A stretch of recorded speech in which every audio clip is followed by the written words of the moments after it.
This episode is brought to you by Loot Crate. Would you classify yourself as a geek, gamer, or pop culture nerd? Then this is the subscription box for you. For less than $20 a month, you get 6 to 8 items of gamer and pop culture licensed gear, apparel, collectibles, unique one-of-a-kind items, and more. Make sure to head to lootcrate.com/KFGames and enter code KFGames to save $3 on any new subscription. Not that long ago, and depending on where you live, not so far away, Loot Crate blasted off into a voyage across the galaxy, searching the far reaches of space to find universally awesome gear.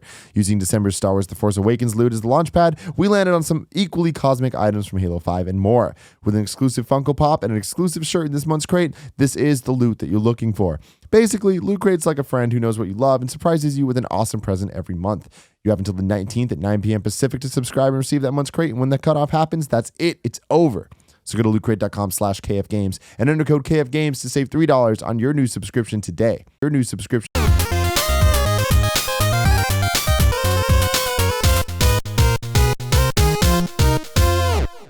So topic 2, we're talking a little bit about this thing called PSX. Never heard of it. Don't know if any of you guys would know, really. Mm-hmm. It's not like you guys had a panel there. It's not like you were fucking hosting live streams and shit or anything. Oh, is that what I was doing? You know. I remember now. I mainly want to talk about the conference. Now, the one thing we're not really going to get into is Final Fantasy VII because that'll be the next topic. So the rundown real quick. Of course, Uncharted 4, reveal of there's like choices in it. Right. We Call of Duty League, Nathan Drake, Battleborn. Notary. Yep. Yeah. Street Fighter 5, Dead Star, Adult Swim had a whole bunch of games, including Death's Gambit, which looks fucking dope. Does look really good. Yes. Day of the Tentacle Remastered, Psychonauts, a VR game, Don't Starve Together, Hitman Go, Yakuza 5 on PS3, Yakuza 0 on PS4. Yeah. It was full throttle, wasn't it? Not Day of the Tentacle. That was already announced. Sorry, So, you're right. yeah, You're right. They gave a date or whatever for Day of the Tentacle Tentacle and then, announced Full Throttle. Yes. Full Throttle is my favorite one too, so I'm with it's Patrick great. Klepek on that one. King of Fighters 14. What? Team Ninja's new game called Neo, which kind of looks like a Onimusha Dark Souls. Yeah, it looks Yes. awesome. Yeah. So that's cool. Man. That came out of nowhere. They showed that a couple years ago, and then it was a disappeared. different name though. I think. It disappeared, and then it came back, and I was like, we'll get into it. But Yeah, it's it like, looks very cool. We got a debut of a game called Brutal that was kind of like this weird. You're an at symbol. Like ASCII. Yeah. Guns Up, MLB The Show had some stuff. Fat Princess Adventures. It's like, here it is, buy it today. So exciting. Ratchet and Clank, we saw a little bit of the gameplay. We saw a little bit of the movie. Release date. And release date, yes. Mm-hmm. I'm very excited about that. They had a little VR section. It started off with a disaster. Broke my Poor fucking guys. heart. Poor guys. Richard Marx, we love you. Richard Marx hanging up his guitar to do a little VR. yeah. And Every time I hear his name, yeah. every time. That's why they say doctor, so you Yeah. know which one you're getting. Then they showed Rez Infinite, which is a VR Rez. we have things to say. So we much have things to say. Go So on. much. Eagle Flight, Ubisoft VR game that looks dope as shit. And then Modern Zombie Taxico, which we'll see. Job Simulator, That looks awesome. legit. Yeah, it's a really cool idea. Golem, coolest thing I saw VR wise. It's like VR in VR. The next one was the coolest VRception. thing I saw, I think. 100-foot robot golem? Yeah. I mean, yeah, the corgi. You kidding It me? looks really funny. Legitimate. It looks so funny. Ace Combat 7, which is a big announcement. That's a huge announcement. to people that care. And then Destiny had Sparrow League Racing. Ni no Kuni 2. That's the biggest Literally one for me. no one cares about that. No, I'm not at all. sure- no. No, definitely not. And then Paragon.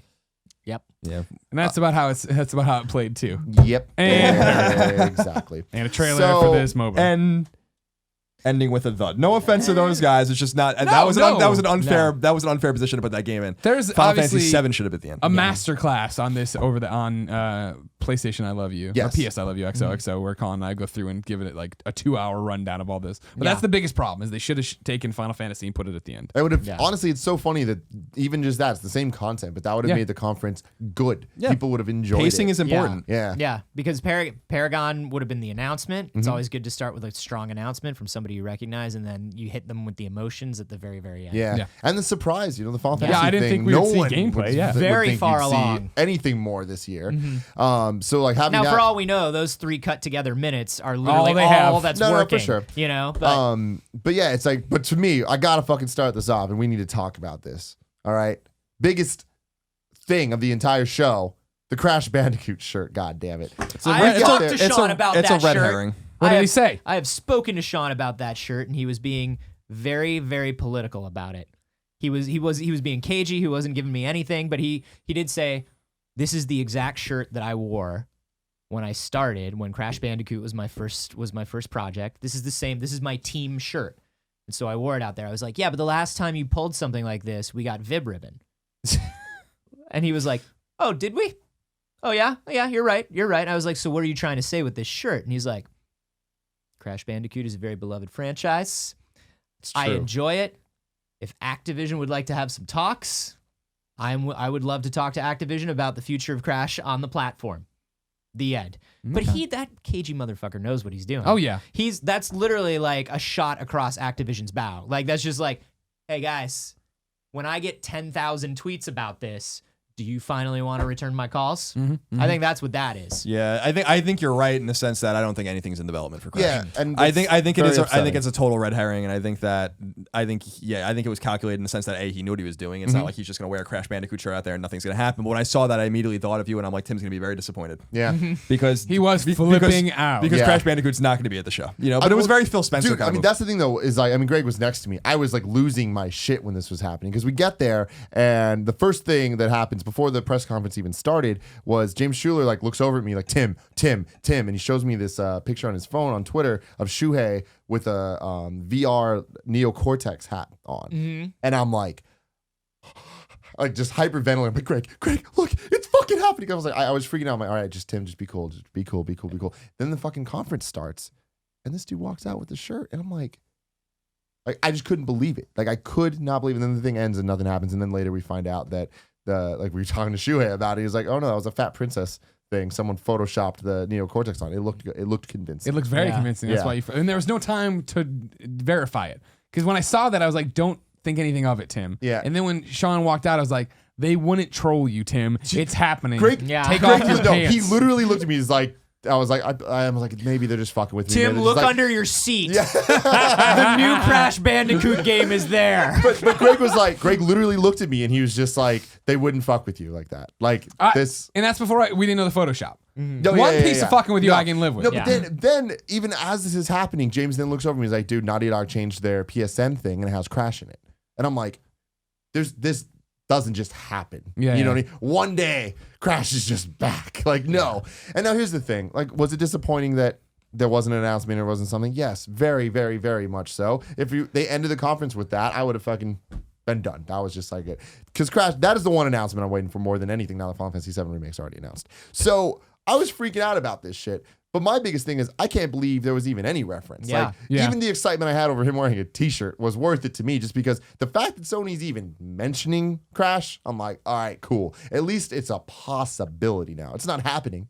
Like, I'm with Colin. Like, I know it's not happening right now. Yeah. But it definitely wasn't happening a week ago. Yeah. Now it's like, all right, Crash Bandicoot, PlayStation. There's still some conversations going on. But it's funny he says it's the exact shirt because, like, I've looked into this and I've been looking at it and I was like, that looks like an old shirt. That's definitely an old shirt. Because I was excited because there was like PlayStation insignia on it. And I'm like, Yeah. it's PlayStation, it's Crash. Like, there's no Activision shit on this. But Yeah. alas. Yeah, that was pre-Activision involvement in that Yeah. IP. I saw that. I was disappointed in the sense that I'm like, I don't know, like Crash is not coming. And the Naughty Dog thing was a red herring too because I'm like, that would be such a waste of resources for Naughty Dog to ever touch that fucking series. So it's, But for me, it wasn't so much Naughty Dog's making this game. It's more Crash is back. Let's talk about him again. Because for the longest time, you think Naughty Dog and what they present and put out there, it's Uncharted, it's Last of Us, it's Jack and Daxter. Like they kind of just Distance were like, themselves. They distance themselves we're from not their with legacy. Crash. So to see him back, yeah, I mean, maybe there's something in the works. I'm sure think- conversations have happened. Yeah, and I think it's like you're saying. I think it's probably just good for you to know as a Crash fan that like they're thinking about it too. Yes. like it's not just in a dustbin somewhere. Like, fuck it, Crash is never gonna happen again. You know, hate Crash. yeah. Yeah, it was cool. I mean, otherwise, I think, and we've said this on PS I Love You, we can get more in depth on it because Greg and I really talked about everything, but it was disappointing. I think it was a very mediocre conference. The lack of any first party exclusives, AAA exclusives, was mind-boggling in terms of announcements. Mind-boggling. One of my predictions, which I thought was a slam dunk, was Sony Ben's game would be there. Sony Ben's been working on this game for a very long time. It was just really surprising that they just thought that they could somehow, I don't want to say get away with it because they can do whatever they want, but like they somehow get away with it. I mean, like somehow just get away with that. No, nothing from the first party here at all that you've never seen before. And I'm like, that's fucking weird. There's got to be one big first party announcement every year at PSX. I think that's like kind of what you're setting yourself up for.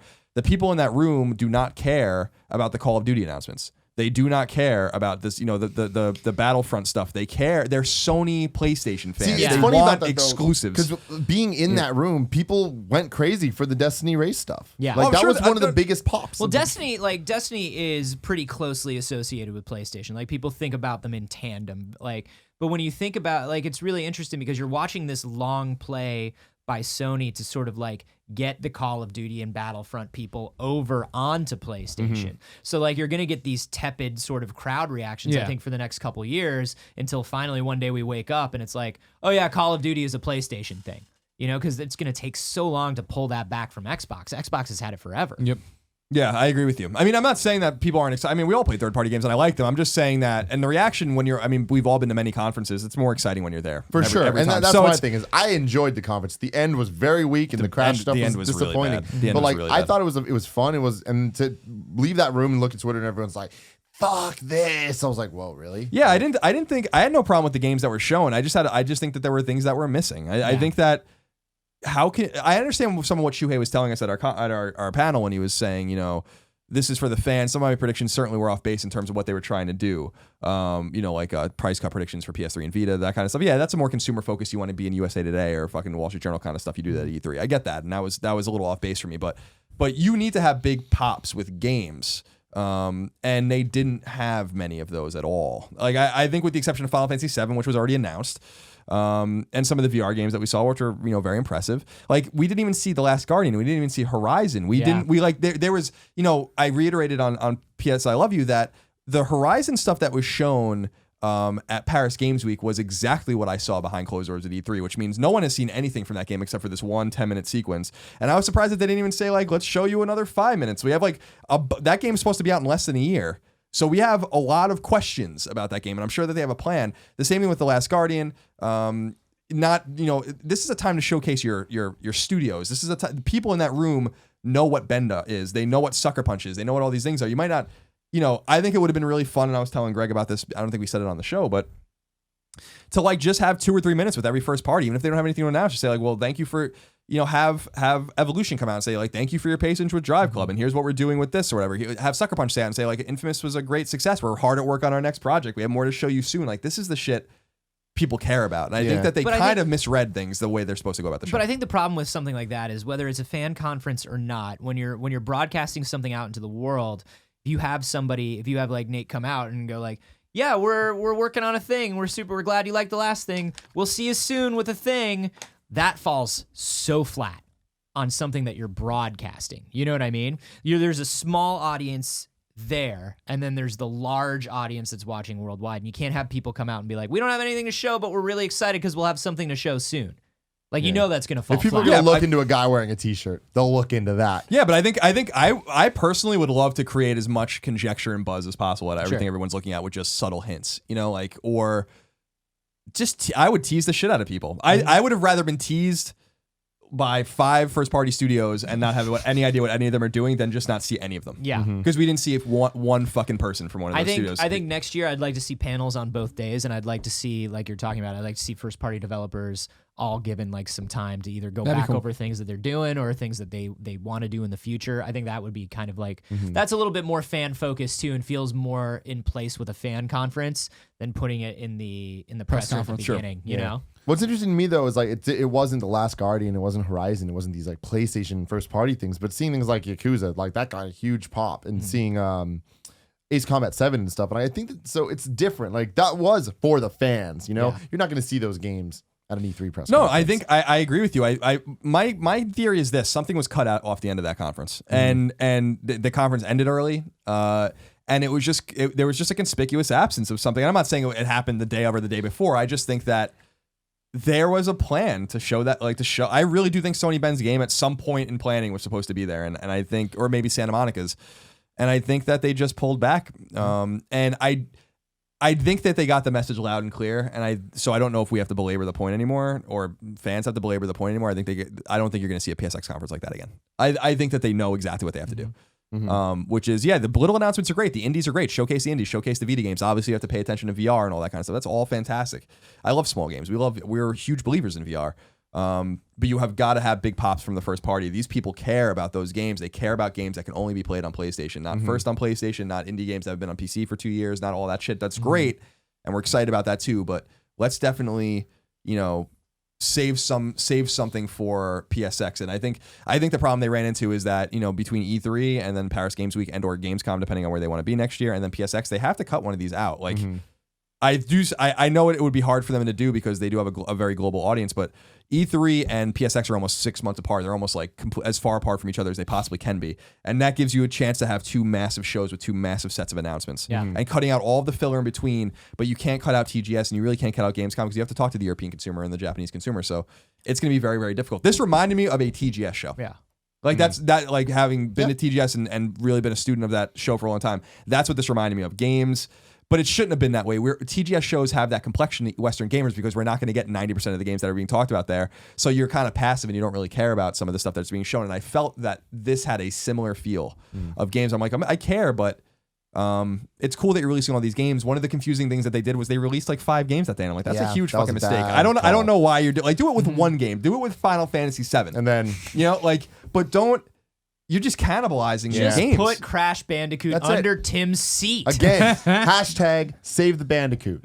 We need to make this happen. I think they're building up momentum. I think they want to make it big like that, and I think they want to do, but they have to give the conference a couple years to kind of get up some steam and get some more attention from the greater world at large for PSX before they can afford to sort of push those announcements there. Sure, but I think they want to do it. Yeah, I think it's like everything we bitch and moan about on here. It's more complicated than it seems. Yeah. There's a lot of stakeholders and a lot of things you have to worry about, and a lot of management Plus, of your we portfolio. got 100-foot robot golf, dude. So like, we're good. That's And the it. corgi, man. That's it. That Yeah, corgi. I am stoked about that game. I think that game looks good. And I do want to say the conference was disappointing for sure. I was excited about a lot of the games shown. I think the show itself was a great success. I think Moscone West is a great venue for that show. Yes. And want to thank everyone again for filling up the room for PS I Love You XOXO, which was the response we got was really mind-blowing. Incredible. It was fun. Fucking I like incredible. it the same way. I like it for the same reason I like PAX, is because when you go to these conferences that are industry or press focused, everybody has an industry or press mindset while you're there, and so we're all very like,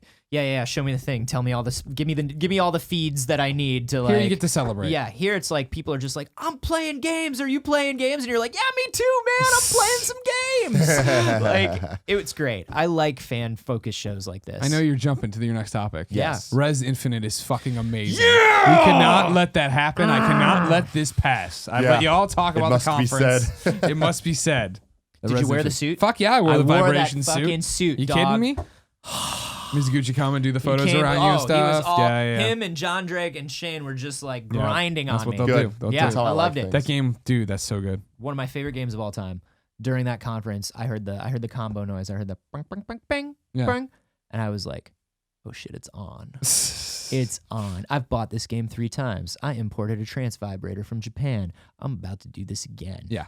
Here we go. I put that thing on, man. You're fighting the boss, and you look behind you, and he's there. Like I thought things were getting away from me, and I turned around and shot him. I was like, "Holy shit!" It's amazing because I like it for the same reason I like Super Hypercube as a way to push VR into people's hands. It has an aesthetic and a feel to it that works extremely well in VR. Everybody's trying to make these hyper-realistic worlds in VR. The technology is not there yet. It looks weird, it feels weird, it makes you sick. When you play something like Super Hypercube or you play something like Rez, it teaches you how to use the 3D space. It teaches you how to look around, and it looks clean and clear and crisp at whatever resolution these VR headsets are running at. I think it's just a perfect fucking game for VR. Yeah. Perfect game. Plus, it's one of the best games of all time, and I got to hang out with Mizuguchi, and I had a real good time. That was awesome, right? That was Like- my. I came in the room and he's just there, and he wanted to chill out. I was like, "Yeah, let's talk about Rez. Yeah, how you Let's doing?" talk about Rez. Ladies and gentlemen, that topic brought to you by Loot Crate. Would you classify yourself as a geek, gamer, or pop culture nerd? I Then would. This good.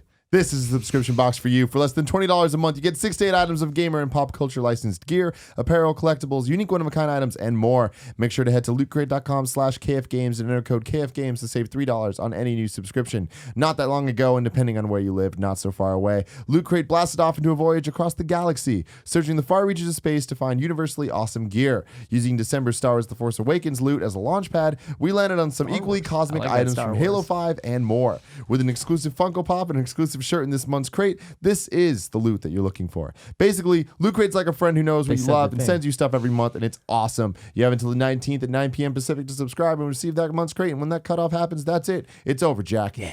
So, go to lootcrate.com/KFGames and enter code KFGames to save $3 on your new subscription. I like to think of you as my exclusive Funko Pop. I want some Kylo Loren socks. Kylo Loren. Hello, it is I, Kylo Loren. All right, guys. Third topic of How the are day. you enjoying your baguette? Third topic of the day. But it's got the little guards at the end. Yeah, the yeah, baguette. Baguette. Baguette.